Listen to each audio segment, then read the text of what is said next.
welcome back to the snowy and icy 8th concession. My name is Natalie.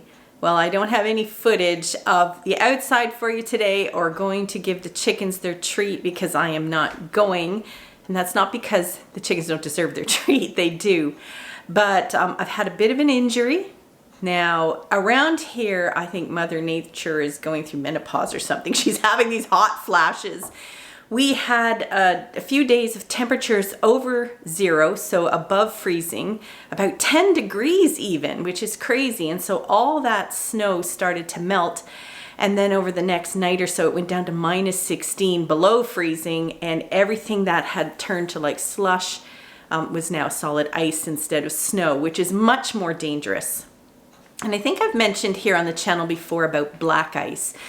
Now, for those of you who don't live in cold areas or don't have the types of winters we do here, black ice is like invisible ice. It usually forms on roads, or that's when people refer to it, which is why it's called black ice, because of the pavement underneath. But black ice actually can form anywhere. It is a very thin but solid layer of almost invisible ice, and that's why it's so dangerous. And what happened here was I took Louis outside so he could go to the bathroom on the front steps. And I had been down the front steps twice already that day. But I guess a drip from the eaves trough had some water on the front step. And it was later in the day, and I guess it had frozen because the temperatures were dropping. And I took one step and I went down like a cartoon character. Only it wasn't really funny because somehow I damaged my big toe on my left foot. Now I say somehow because it happened so fast, I don't even know what happened. I don't know where it hit. I'm assuming it hit maybe the brick wall of the house or the concrete steps themselves. I don't know, but it was bad. There was gore and pain, and I've had a couple of broken toes before, my baby toes, and I know the pain of a broken toe. I was pretty sure it wasn't broken because the pain wasn't high enough, but man, was it sore and throbbing, and it's now, bruised like you wouldn't believe. Anyway, if you see me sort of limping or shuffling in this video or the next couple, that's why. It is healing fine. Anyway, it's been not a lot of fun. 0 stars, do not recommend. And this is a PSA for anyone in cold areas. Really watch out for that black ice, even somewhere where you've already walked twice that day and it was fine. Keep your eyes open. So there you go. That's why there's no footage from outside. That's why there's no footage from the chickens. Don't worry about them. When my son comes home from work, he's going to take their treat over and collect the eggs. So they will not be neglected. But for that today, I'm thinking, oh, what am I going to do to sort of cheer myself up? So I'm going to bake myself a little treat. And the name of the treat is Millionaire Squares. Now, this is a recipe that originated in Scotland because they're famous for their shortbread, and this has a shortbread base to it. And I thought, well, this is perfect because in this day and age, with the price of groceries, you have to be a millionaire in order to eat these days. But you don't have to be a millionaire for these treats. There are only 5 ingredients. It's a layered square. So the base is shortbread, and then there's a nice caramel layer, and then chocolate on top. Easy, simple to make, and oh so delicious. So just a little treat for myself while I heal, while I'm stuck indoors with my foot up. So let's get to it, and let me show you how easy it is to make these. Here are the 5 ingredients. That's all it takes. This is 1.5 cups of all-purpose flour, 1 cup of chocolate chips. I have 1/2 cup of icing sugar here, 3/4 cup of butter. I'm using margarine, and 1 can of Dulce de Leche, or Dulce de Leche. I'm probably mispronouncing that. My apologies to anyone who knows the correct pronunciation. Sort of a caramel sauce. That's it. So let's get to it. The first thing I'm going to do is preheat my oven to 350. Next, I'm going to prepare my pan. It's an 8 by 8 inch pan, and I'm going to line it with parchment paper. You can see I've cut out the corners so that it will sit flat in the bottom, but I have these nice tall edges, making it easy to pull out when they're done. Now, the shortbread base is so easy. I'm going to add the icing sugar to my flour and mix it well. Next, I'm going to cut in my butter or margarine with a pastry blender to make a nice crumbly mixture. If you don't have a pastry blender, you can use a knife or 2 knives.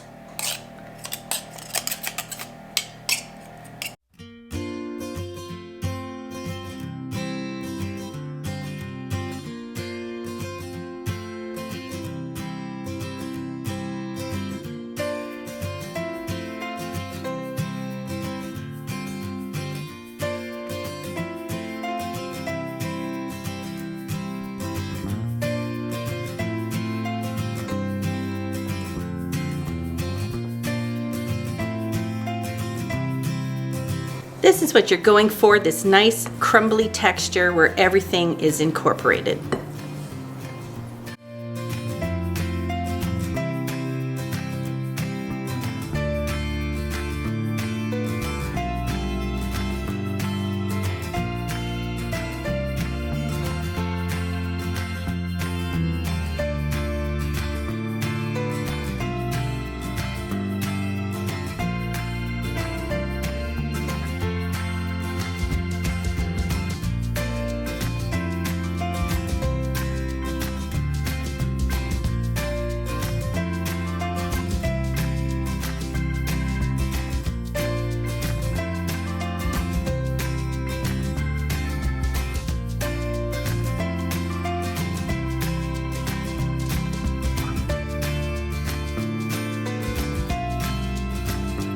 So the shortbread crust has to bake for between 20 and 25 minutes until it's golden brown. And I've got about 5 minutes left, so I'm going to start on the next 2 layers, the caramel and the chocolate.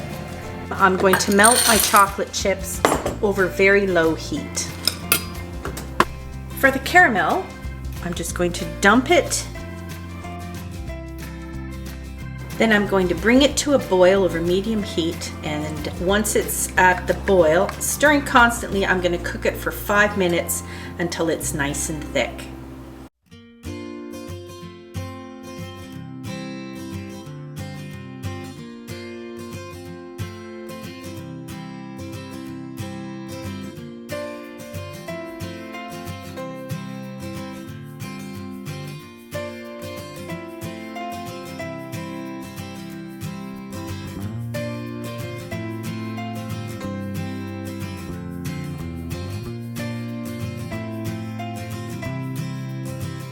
I can see that it's really quite thick now, and I don't want to leave it on the heat because it's going to start to turn solid.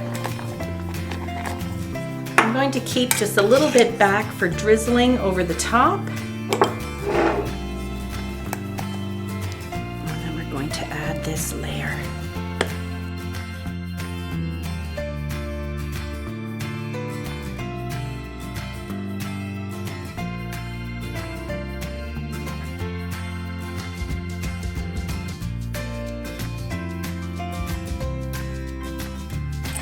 Now I'm going to cover that with my melted chocolate chips.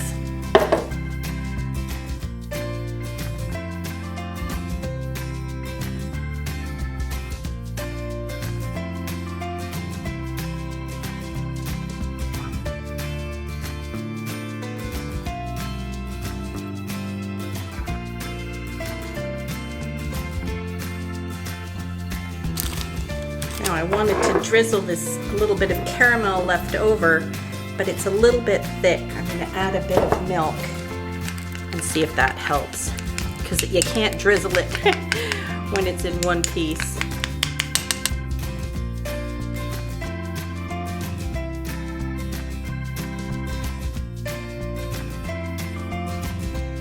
There, that's a lot better.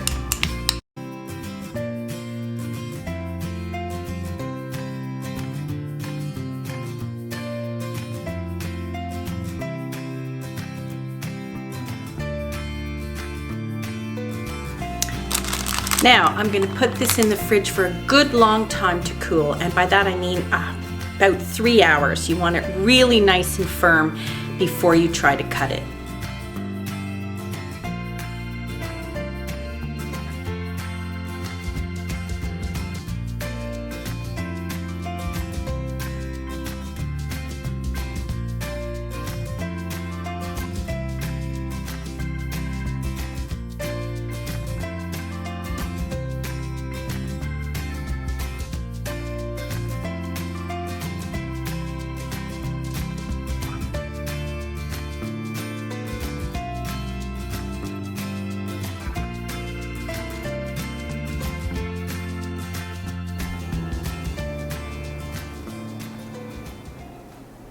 Millionaire Squares. Luckily, you don't have to be a millionaire to afford them.